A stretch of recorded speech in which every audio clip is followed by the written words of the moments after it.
Praise the lord. దేవుని యొక్క శక్తి కలిగిన నామానికి మహిమ కలుగును గాక.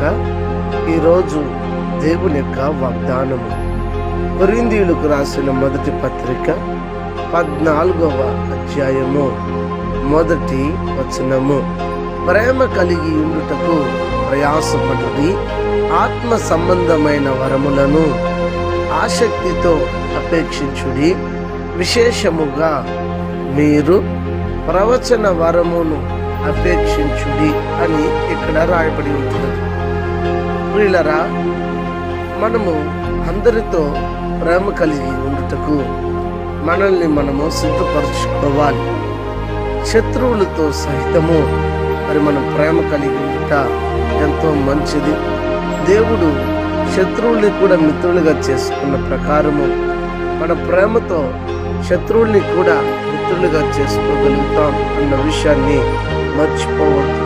అంత మాత్రమే కాదు, విశేషించి ఈ కడవరి కాలంలో జీవిస్తున్నటువంటి మనము సంఘము అభివృద్ధి పరచబడు నిమిత్తమై, విశ్వాసులు హెచ్చరిక పడు నిమిత్తమై ప్రవచించే వరమును అపేక్షించుడి అని ఇక్కడ భక్తుడు పౌలు కొరింథీలో ఉన్న సంఘానికి తెలియచేయచ్చు ఉన్నాడు.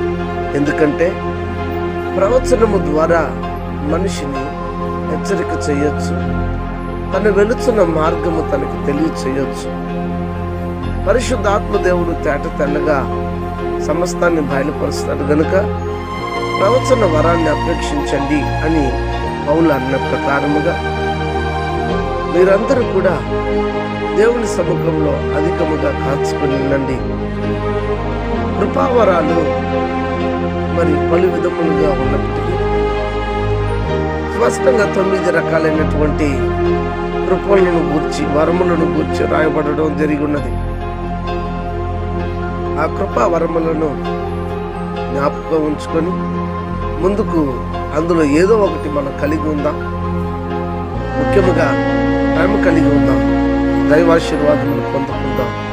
దేవుడి మాటలను దీవించినట్లు ఇటు వరములు పొందినట్లు దేవుని దగ్గర ప్రార్థన చేద్దామా?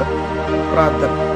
ప్రేమ స్వరూపి, ఈ గడమగు నామమునకే స్తోత్రాలు అర్పించి ప్రార్థన చేయుచున్నాం. నిరంతరం ఏకరీతిగా ఉన్నవాడు, ఇలాగ ఎవరైతే ప్రార్థన చేయుచున్నారో వరముల కొరకు వారికి అట్టి వరములను దయచేయండి. అనారోగ్యం చేత ఉన్న వారికి ఆరోగ్యము, ఆర్థిక ఇబ్బందులు ఉన్న వారికి విడుదల, రక్షణ లేని ప్రజలకు రక్షణ ఇచ్చి ప్రతి వారిని నిరాకుడ కోసం సిద్ధపరచమని క్రీస్తు పేరిట వేడుకొని ఉన్నాము తండ్రి. ఆమేన్. God bless you. దేవుడు మిమ్మల్ని దీవించి ఆశీర్వదించును గాక. ఆమేన్.